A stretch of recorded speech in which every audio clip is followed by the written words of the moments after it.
50তম মহান বিজয় দিবস উপলক্ষে একটি বিশেষ গল্প, নাম একটি শাড়ি এবং কামরাঙ্গা বোমা। ওবায়দ হকের লেখা একটি শাড়ি এবং কামরাঙ্গা বোমা ও অন্যান্য বইয়ের নাম গল্প। হালিম মোল্লা তার 10 বছরের ছেলেকে নিয়ে গঞ্জে যাচ্ছেন।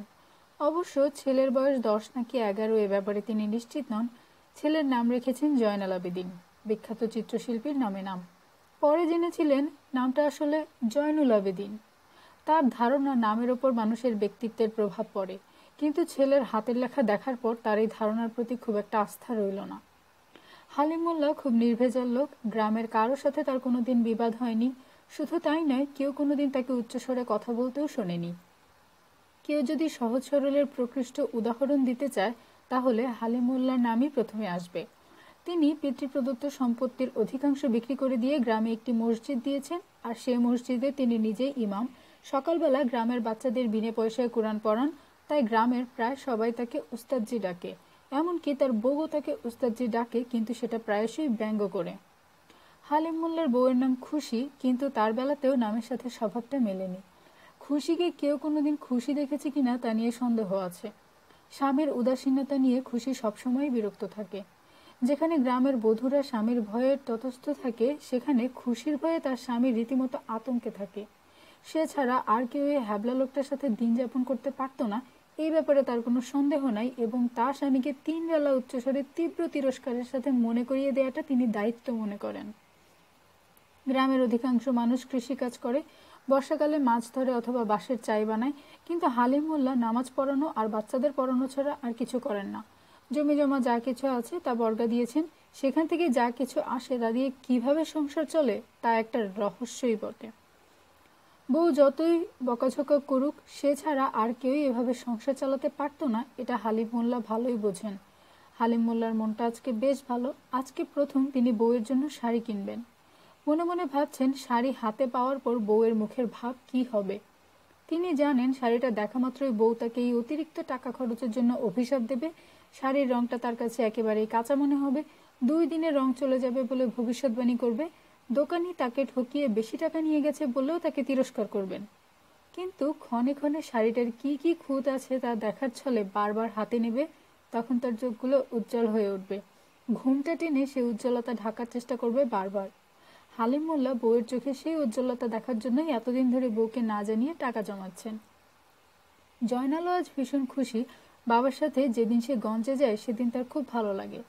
এমন না যে বাবা তাকে লেমন জুস, হাওয়াই মিঠাই অথবা বাতাসা কিনে দেয়, তাও তার ভালো লাগে। তাদের গ্রাম থেকে প্রায় 1 মাইল দূরে গোয়ালমারি বাজার। 2 ধারে ফসলি ক্ষেতের মাঝখান দিয়ে আইল ধরে যেতে হয়। পাশের জমিতে ধান গাছগুলো বাতাসে নুয়ে নুয়ে পড়ে, মনে হয় যেন তাকে কুর্নিশ করছে। বর্ষাকালে এই জমিগুলো ডুবে যায়, তখন গ্রামগুলোকে এক একটা দ্বীপ মনে হয়। তখন নৌকা ছাড়া গঞ্জে যাওয়ার কোনো উপায় নেই। সেই নৌকার দুলুনি, পানিতে বৈঠার ছলৎ ছলৎ শব্দ জয়নালের খুব ভালো লাগে। সবচেয়ে ভালো লাগে গঞ্জে নানা রকম মানুষ দেখে। দুপুরে গোসল করে খেয়ে দিয়ে তেল চপচপে মাথায় সবাই গঞ্জে আসে। কেউ কিনতে আসে, কেউ বিক্রি করতে আসে। সবার মুখেই একটা সুখী সুখী ভাব থাকে। এইসব মানুষদের একমাত্র সমস্যা দারিদ্রতা, কিন্তু সুখী হওয়ার জন্য তাদের ছোট ছোট হাজারটা উপলক্ষ আছে। কেউ হয়তো 1 টাকা কম দিয়ে 1 ভাগ মাছ কিনেছে, তাতেই হয়তো তার সারাটা দিন মন ভালো থাকবে। জয়নাল এই গঞ্জে এসে এখানে সুখের হাট দেখে। অনেক বাচ্চাই বাজারে আসে যারা জয়নাল থেকে কম বয়সী। তারা বাজারের খালি থলেটা হাতে নিয়ে বাবার পিছু পিছু হেঁটে যায়। শুধু বাবার লুঙ্গির দিকে নজর থাকে তাদের, যাতে হারিয়ে না যায়। অনেক সময় একরকম লুঙ্গির কারণে অনেক বাচ্চা নিজের বাবা মনে করে অন্য মানুষের পিছু নেয়। যখন উপরে তাকিয়ে বুঝতে পারে তার বাবা পরিবর্তন হয়ে গেছে, তখন ভেউ ভেউ করে কাঁদতে থাকে। কিন্তু বেশিক্ষণ কাঁদতে হয় না তাকে। সবাই এখানে সবাইকে চেনে। কেউ হয়তো তার বাবাকে খুঁজে এনে দেয়। তখন বাচ্চাটির মুখে অভিমানের সাথে আনন্দের যেই অভিব্যক্তি ফুটে ওঠে, তার 2 টাকার কদমা কিনে দিলেও দেখা যাবে না। তারপর থেকে এই বাচ্চার বাবার কুর্তার কোনা ছাড়বে না। জয়নাল কুর্তা ধরা বাচ্চাদের দেখলেই বোঝে লুঙ্গি অনুসরণ পদ্ধতিতে এরা আগে একবার প্ররোচিত হয়েছে। সপ্তাহে একদিন হাট বসে এই বাজারে, কিন্তু আজকে গঞ্জের পরিবেশ একটু থমথমে। জয়নাল গঞ্জে ঢুকে বুঝতে পারল অন্যান্য হাটবারের তুলনায় আজকে মানুষ অনেক কম। কারো মুখে সেই সুখের চিহ্ন নেই, শুধু তার বাবার মুখ ছাড়া। বায়োস্কোপের লোকটাকে আজকে দেখা যাচ্ছে না। চিট মিঠাইওয়ালাও মন খারাপ করে বসে আছে। মাছ ধরা চাই বিক্রি করতে আসা বোরহান চাচা চাই ফেলে দূরে কয়েকজন মানুষের সাথে কথা বলছেন। নেকবর পাগলার মনটা আজকে মনে হয় বেশি খারাপ। আজকে বাজারে তেমন বাচ্চা নেই, সে ভয় দেখিয়ে মজা পাচ্ছে না। কিছুক্ষণ পর পর খালেক চাচার মুদি দোকানে বসে থাকা লোকগুলোর পাশে গিয়ে তাদের কথা শুনছে, আবার দূরে গিয়ে দাঁড়াচ্ছে। নেকবর পাগলা জয়নালকে দেখেই চিৎকার করতে আরম্ভ করলো, লাশ খামু, ঢাকা যামু। জয়নাল বাবার হাতটা চেপে ধরে সামনে এগিয়ে গেল আর নেকবর পাগলার দিকে ভয়ে ভয়ে তাকালো। নেকবরের চোখে একটা আতঙ্ক দেখতে পেল সে, যা আগে কোনোদিন দেখেনি। কল্পনার চেয়েও কম দামে খুব ভালো একটি শাড়ি কিনলো হালিম মোল্লা। মাত্র 11 টাকা 4 আনায় এত ভালো শাড়ি পাওয়া যাবে চিন্তাই করেনি সে। ছেলেকে 8 আনায় বাতাসাও কিনে দিল সে। বাজারের বাতাসে শুধু ফিসফিসানি শোনা যাচ্ছে। ঢাকা, মিলিটারি, লাশ, যুদ্ধ, মুজিব ইত্যাদি শব্দ ভাসছে, কিন্তু হালিম মোল্লা শুধু তার বউয়ের চোখের উজ্জ্বলতার কথাই ভাবছে, অন্য কোনো কথাই তার মাথায় ঢুকছে না। বর্ষাকাল চলে এসেছে। বর্ষাকাল এখানে পাকা বাঁশের গন্ধে পুরো গ্রাম মৌ মৌ করে। বাড়ির উঠোনে বসে গ্রামের লোকেরা গল্প করতে করতে চায় ঝুড়ি বানায়। বাড়ির মেয়েরাও কাঁথা সেলাই বাদ দিয়ে চায় ঝুড়ি বানাতে বসে আর পাশের বাড়ির নতুন বউয়ের কত খুঁত আছে তা নিয়ে আলোচনা করে। গ্রামে নতুন কারো বিয়ে হলে তারা খুব খুশি হয়, কয়েকদিনের গল্প করার রসদ পাওয়া যায়। দিনে নতুন বউদের নিন্দা করলেও রাতে তাদের গল্পের কবলে পড়ে জিন ভূতেরা।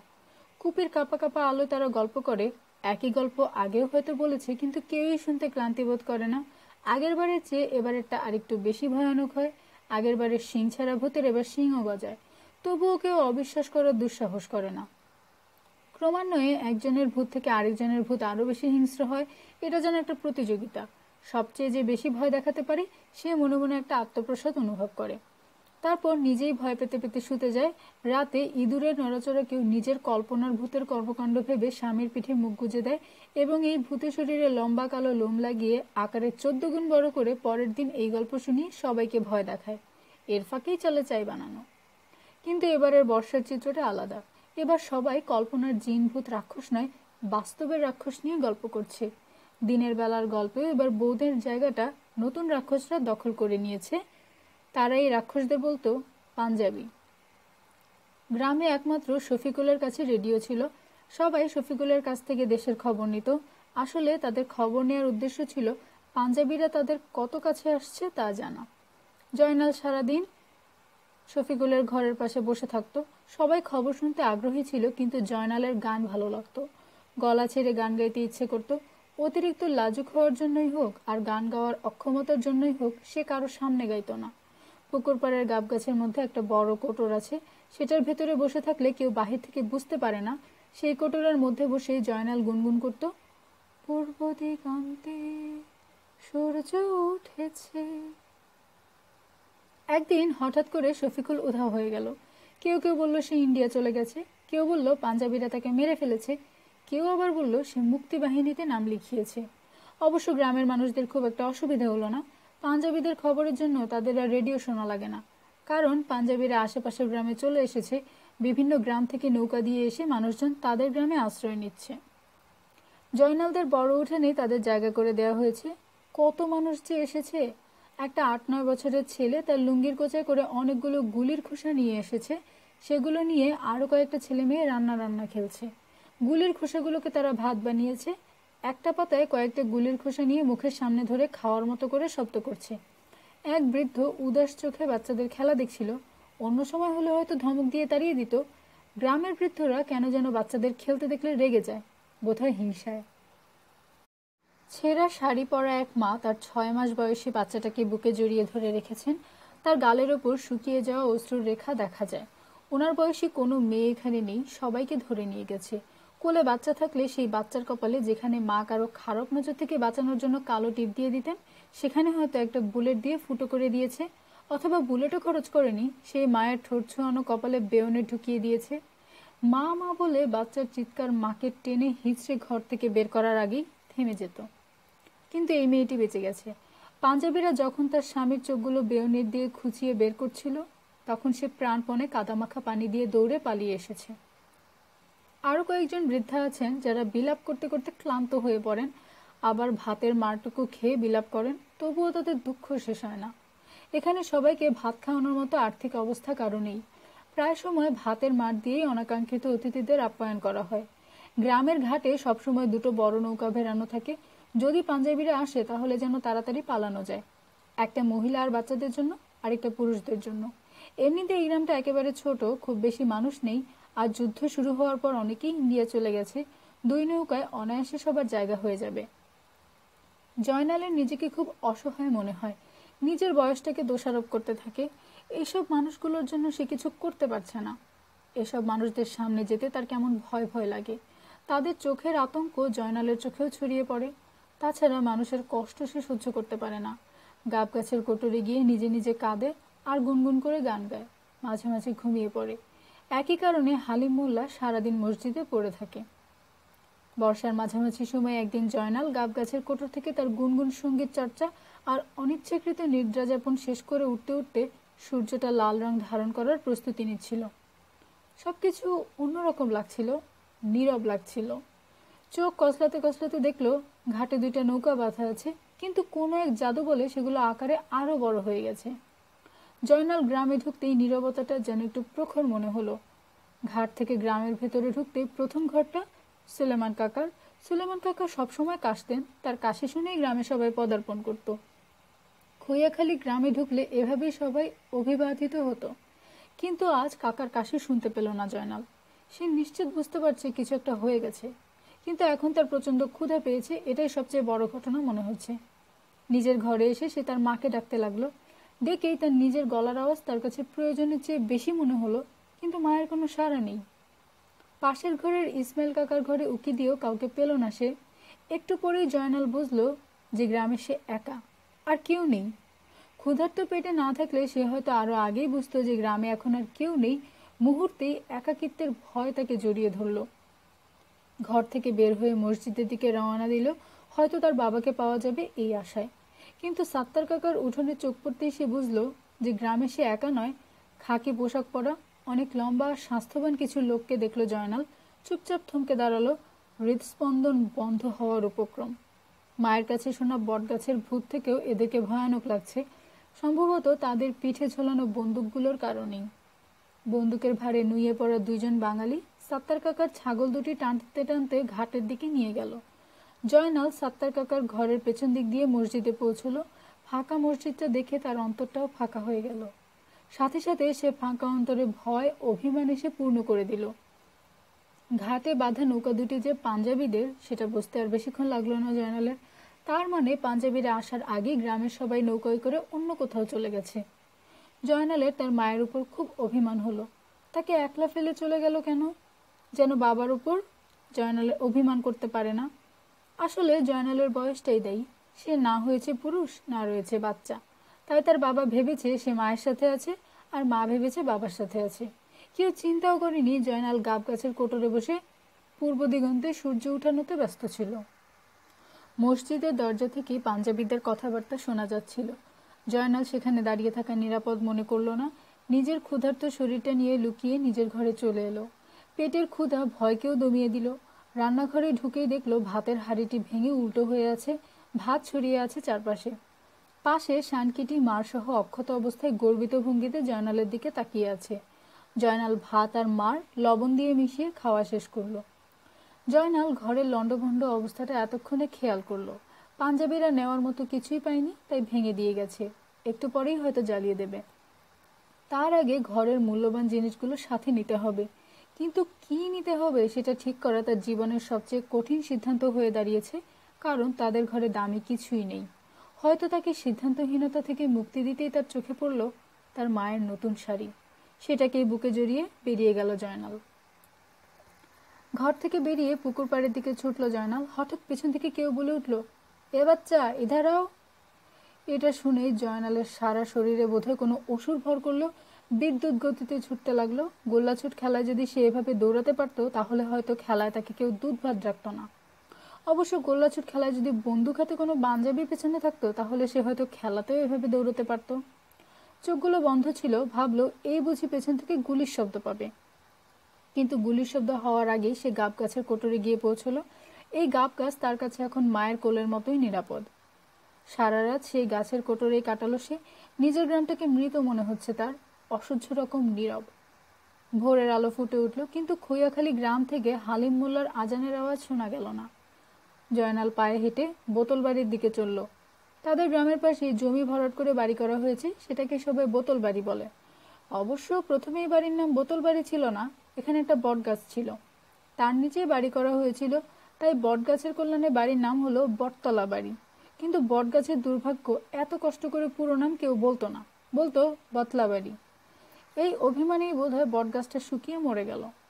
কালের বিবর্তনে সেই বাড়ি এখন আবার অর্থবোধক হয়ে বতলা থেকে বোতল হয়েছে। বোতল বাড়ির পাশে একটা খাল আছে, সেই খাল পার হলে ওই পাশে উঁচু সড়ক, আর সড়ক দিয়ে হেঁটে পূর্ব দিকে যাওয়া যাবে। সেখানে হয়তো কোনো এক গ্রামে তার গ্রামের লোকেরা অন্য গ্রামের অনাকাঙ্ক্ষিত আতিথ্য বরণ করেছেন।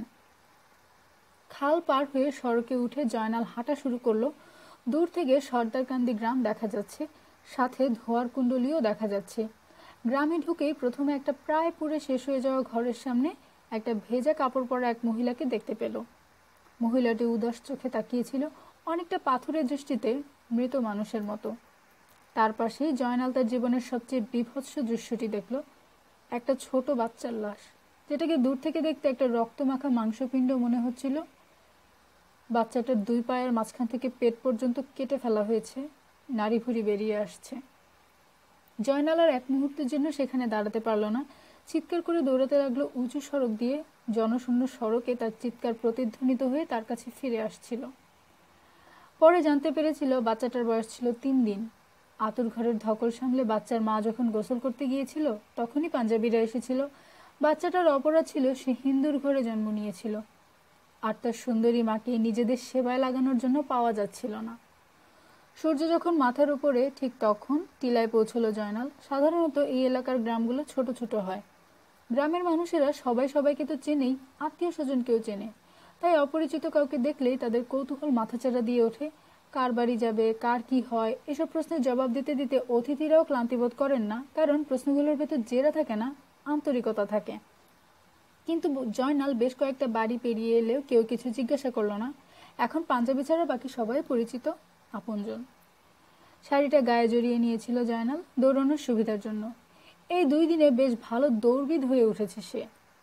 হঠাৎ পেছন থেকে একটা মেয়ে হি হি করে হেসে বলে উঠল, আই সারা, তুই শাড়ি পরছিস কেন? জয়নাল পেছনে তাকিয়ে দেখলো 5-6 বছরের একটি মেয়ে তাকে দেখে হাসছে। জয়নাল লাজুক ভঙ্গিতে বলল, আমার মার শাড়ি। মার শাড়ি তুই পরছিস কেন? তুই কি ছেড়ি নাকি? নিজে থেকে অর্ধেক বয়সের একটি মেয়ে তাকে তুই করে বলছে, এই ব্যাপারটাতে জয়নাল একটু রাগ করলো, কিন্তু সে তার বাবার মতোই রাগটাকে প্রকাশ করতে পারে না। তবুও একটু গাল ফুলিয়ে শীতল গলায় বলল, আমাগো গ্রামে কেউ নাই, মারে খুঁজতে বাইর হইছি। শাড়ি নিয়ে আসছস কেন? তোর মায় কি শাড়ি নেয় নাই? জয়নাল মাথাটা ডানে বামে ঘোরালো। মেয়েটার কেন যেন এই ছেলেটার জন্য মায়া লাগলো। এত বড় হয়েও এত ভোলা কাউকে দেখেনি সে। নিজে প্রচন্ড দুষ্ট, কিন্তু মনটা মায়ায় ভর্তি। মেয়েটা এবার মায়া মাখা কণ্ঠে বলল, ভাত খাবি? এই কথা শুনে মেয়েটার প্রতি শুধুই রাগ করেছে ভেবে জয়নাল খুব লজ্জা পেল। মাথাটাকে একপাশে কাত করে সায় দিল সে। জয়নাল মেয়েটার পেছনে হাঁটা শুরু করলো। সে যে খুব কৃতজ্ঞ এটা প্রকাশ করার জন্যই হয়তো মেয়েটাকে জিজ্ঞাসা করলো, তোমার নাম কি? মেয়েটা হড়বড় করে বলতে লাগলো, ডলি। কিন্তু প্রথমে আমার দাদাই আমার নাম রাখছিল জেসমিন। আমার দাদি ডাকতে পারতো না, হেল্লাইগা দাদাই আবার নাম রাখছে ডলি। মেয়েটা খুব দ্রুত কথা বলে। জয়নাল বুঝলো যে তার নাম ডলি, আর কিছুই বুঝলো না। অবশ্য আর কিছু বুঝার দরকারও নেই। ডলি তাকে তাদের আম গাছতলায় বসিয়ে নিজের খেলার হাড়ি থেকে কিছু কুচি কুচি করে কাটা পাতা দিয়ে বলল, নে ভাত খা। জয়নাল হতবিহ্বল হয়ে বসে রইল। ডলি তার ফ্যাকাশে মুখের দিকে তাকিয়ে, ও আচ্ছা বুঝছি বলে কিছু হলুদ ফুল সেই পাতা কুচির উপর ছিটিয়ে দিয়ে বলল, নে তরকারিও দিলাম। কিন্তু তাতেও আগন্তুক বালক খুব উৎফুল্ল হলো বলে মনে হলো না। ডলির মা এসে জয়নালকে উদ্ধার করলেন, নয়তো তাকে আজ হলুদ ফুলের তরকারি দিয়ে পাতাকুচি খেতে হতো। শুধু উদ্ধারই না, ছেলেকে আসল ভাতও খেতে দিলেন। 2 দিন পর পেট পুড়ে খেলো জয়নাল। অন্য কারো বাড়িতে গিয়ে এভাবে কখনোই খেতে পারেনি সে। সূর্যটা যখন নিজের তেজ একটু কমাচ্ছে, জয়নাল ভাবলো যাওয়া যাক, তার মায়ের কাছে যেতে হবে, শাড়িটা দিতে হবে। মা তো আর কোনো শাড়ি নেয়নি। কিন্তু তখনই একটা লোক কাঁদতে কাঁদতে ঢুকলো। লোকটার পরনে কাদামাখা লুঙ্গি আর একটা ছেঁড়া শার্ট, শরীরের বিভিন্ন জায়গায় কেটে গেছে, রক্ত চুইয়ে চুইয়ে বের হচ্ছে। লোকটার চোখে ভয়ানক একটা আতঙ্ক ভর করছে, আর বারবার আর্তনাদ করে বলছে, আমার মাইয়া 2টা কই, তাগো লাইগাই আমি বাচ্চা আইছি। ডলি তার বাবাকে এরকম আর কখনোই দেখেনি। তার বাবাই তাকে গিয়ে জড়িয়ে ধরল। মেয়েটার জামাতে কাদা লেগে যাচ্ছে, তাতে তার কোনো ভ্রুক্ষেপ নেই। ডলির মা তার ছোট বোনটাকে নিয়ে বাবার হাতে তুলে দিল। বাবা তার ছোট মেয়েটাকেও আদরের কাদা মাখিয়ে দিলেন, আর নিজের বউয়ের দিকে তাকিয়ে ফুপিয়ে ফুপিয়ে বললেন, কাদের রে ওরা মায়েরা ফালাইছে, বলেই আবার কেঁদে উঠলেন। কাদের ওনাদের গ্রামের ছেলে। কাদের আর ডলির বাবা মুক্তিবাহিনীর জন্য খাওয়া নিয়ে যেতেন পাশের গ্রামে, কিন্তু আজ সকাল থেকেই পাঞ্জাবিরা ওখানে চলে এসেছে। তাদেরকে দেখে গুলি ছুঁড়েছিল। একটা গুলি কাদেরের ঘাড় ভেদ করে চলে যায়, আর সাথে সাথেই কাদের লুটিয়ে পড়ে। আর ডলির বাবা সাঁতার কেটে কোনো মতে প্রাণ বাঁচান। ওনার বিশ্বাস মেয়েদের কারণেই উনি আজ প্রাণে বেঁচেছেন। কিন্তু তার গায়ে গুলি না লাগাতে মেয়েদের কি কেরামতি, সেটার কোনো যুক্তি তার কাছে নেই। কেউ জানতেও চাইল না। সন্ধ্যা হতেই পুরো ডলিদের আশেপাশের বাড়ির সবাই তাদের উঠোনে জড়ো হলো। এদের মধ্যে অধিকাংশই মহিলা, এবং অবাক করা ব্যাপার হলো এতগুলো মহিলা একসাথে হলো, তারপরও তারা চুপচাপ। যারা একেবারেই চুপচাপ থাকতে পারছে না, তারা ফিসফিস করে কথা বলছে। পাকিস্তানি ক্যাম্পের খুব কাছে থেকে কারো মন খুলে গল্প করার উপায় নেই। বৃদ্ধ মানুষদের কষ্টটা সবচেয়ে বেশি হচ্ছে। তারা প্রাণপণে কাশি আটকানোর চেষ্টা করছেন, আর কাশি দিলেও ফিসফিস করে দেওয়ার চেষ্টা করছেন। তাদের কর্মযজ্ঞ অবাক চোখে দেখছিল জয়নাল। স্বাধীনতা শব্দটা শফিকুলের রেডিওতে অনেকবার শুনেছে জয়নাল, শুধু গাল ভরা একটা শব্দ মনে হয়েছে তখন। এখন সে একটু একটু করে শব্দটার মানে বুঝছে। মন খুলে হাসা, উচ্চ শব্দে কাশা, এই ক্ষুদ্র ব্যাপারগুলোতেও এই মানুষগুলোর জন্য স্বাধীনতার অংশ। ডলির বাবা আর চাচা সব মেয়েদের হাতে একটা করে কাগজের বলের মতো কি যেন দিয়ে দিলেন। জয়নালের খুব কৌতূহল হলো কাগজে মোড়ানো বলের মতো জিনিসটাতে কি আছে জানার জন্য। ডলিকে জিজ্ঞাসা করলে হয়তো সবিস্তারে উত্তর পাওয়া যাবে, কিন্তু সে একবার কথা শুরু করলে তাকে থামানো মুশকিল হয়ে যাবে। নিজের কৌতূহলকে দমাতে না পেরে শেষ পর্যন্ত সাহস নিয়ে ডলিকে নিচু গলায় জিজ্ঞাসা করলো জয়নাল। আশ্চর্যভাবে ডলি খুব নিচু গলায় বলল, এরির ভিতরে মরিচের গুঁড়া আর ছাই আছে। পাঞ্জাবিরা আইলে তাগো মুহে মারণের লাগা, শুধু বড় মাইয়াগো দেয়, আমারে দেয় না।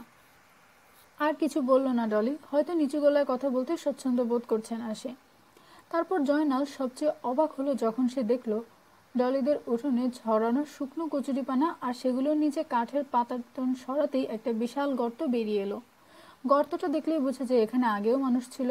গর্তের একপাশে সিঁড়ির মতো খাঁজ কাটা, সেটা বেয়ে সব মেয়েরা নিচে নামলো। তারপর আবার কাঠের পাতাতন দিয়ে গর্তটা ঢেকে দেওয়া হলো, আর শুকনো কচুরিপানাগুলো আবার ছড়িয়ে দেওয়া হলো পাটাতনের ওপরে।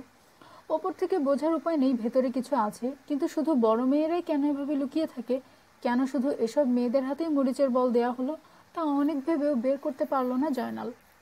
মায়ের শাড়িটা গায়ে জড়িয়ে ডলিদের বৈঠক ঘরেই শুয়ে পড়ল জয়নাল। টিলি থেকে জয়নাল চলে এসেছে 2 দিন হলো। এই 2 দিনে ভাত কপালে জোটেনি। কেউ ডলির মতো পাতার ভাত খাওয়ার নিমন্ত্রণও দেয়নি তাকে। জয়নাল গ্রাম থেকে গ্রামে ছুটে বেরিয়েছে, মাকে পায়নি এখনো। অনেক মানুষের অবাক চক্ষু উপেক্ষা করে শাড়িটি নিজের গায়ে জড়িয়ে মাকে খুঁজছে জয়নাল। মায়ের কাছে তার প্রিয় শাড়িটি পৌঁছে দেয় এখন তার জীবনের একমাত্র লক্ষ্য। হাটবারের দিন গোয়ালমারি বাজারে চলে আসলো জয়নাল। নিজেকে খুব পুরুষ পুরুষ মনে হচ্ছে তার, কিন্তু গঞ্জের অবস্থা খুব করুণ। 2-1টি দোকান ছাড়া সব দোকান বন্ধ, মানুষজন নেই বললেই চলে। হরিদাস কাকার মুদি দোকানটা খোলা। জয়নালের বাবা এই দোকান থেকেই সবসময় সদাই করে, তাই হরিদাস কাকাকে খুব ভালো করে চেনে সে।